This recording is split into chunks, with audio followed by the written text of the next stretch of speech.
You guys have been asking a lot of questions about how to properly stack and organize your mod packs and add-ons for Minecraft so that when you go to play, you have as minimal issues as possible. I'm going to give you some tips and tricks here. Let's check it out. So the first thing we want to look at is we want to look at our global resource packs and what we have activated. That is going to be the baseline of what we're creating our worlds to be. So I'm going to go to settings here.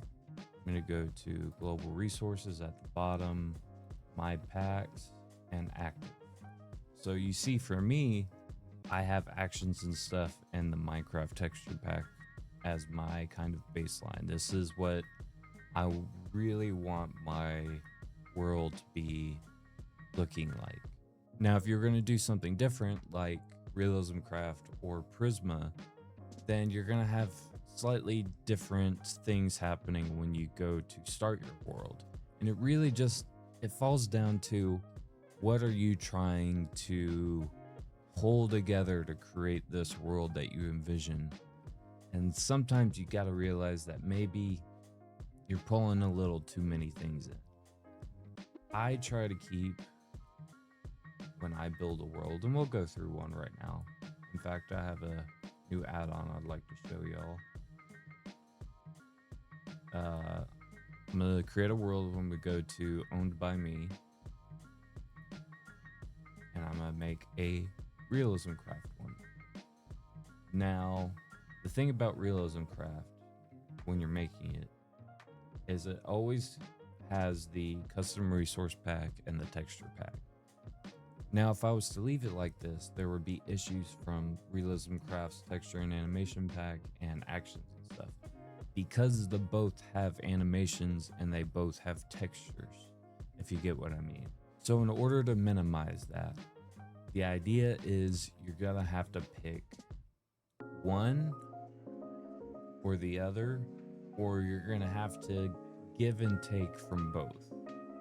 So in order to make world work with actions and stuff, you have to delete the textures and animations.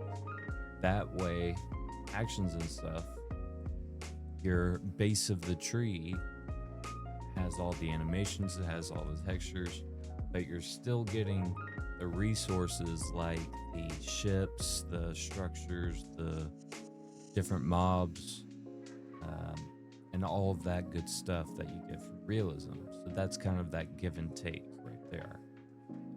Now what I do after that is I'll go to my available. So we have all of our add-ons, we have all of our mod packs. Now we're going to organize one more time this stack in a way that whatever's on the bottom is going to get loaded first and the top will be loaded last. So if we look at dynamic details, it has 198 megabytes. Now, maybe it won't have so many issues whether it's on top or down low.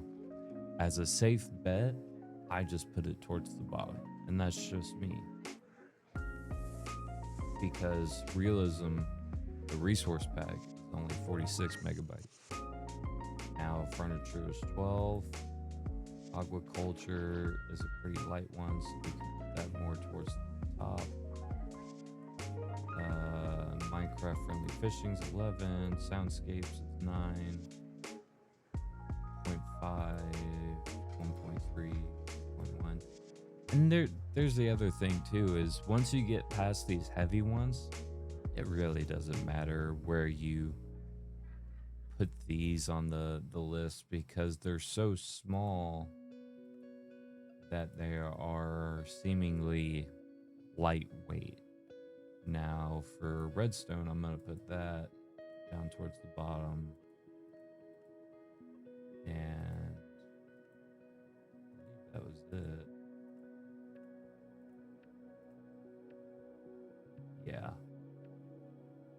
Yeah, that works. Now we're gonna, we'll create the world. So here we are on the new world, and as you can see with details, The thing I like about details is it gives that extra texture that Prisma gives with its height map. So you can see the different levels in the grass and textures in the everything, the rocks, cobblestone, everything that I've found so far looks a lot better with detail. And it's really what I've been looking for with my little mod pack. Now, as far as a example of where you might see some issues with your mod pack, this is the prime example of what happens when you mix textures and different things. So as you see, when you mix and match all these mods that have kind of the same dynamic, where they add to something or they retract from something, or they add two types of textures and they both clash, the game doesn't know how to differentiate between what's the right texture and what's wrong. They just say, hey, you've got this one and you've got this one. You gotta have to pick, right? I guarantee you, if I took off Realism Craft or ANS and just kept details, you would have that height map going throughout the tree. But the hard part is with any of these issues that you find, you can try and bring them up with the developer, but in reality, it requires these developers to work together to solve the issues. And if one is not really willing to work, then you're never going to have a patch for something like that, because it's a very niche patch.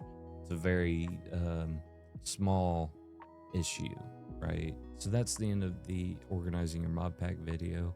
If you enjoyed the video, don't forget to give me a like, a sub, and hit that notification bell so you can see the next time that I upload.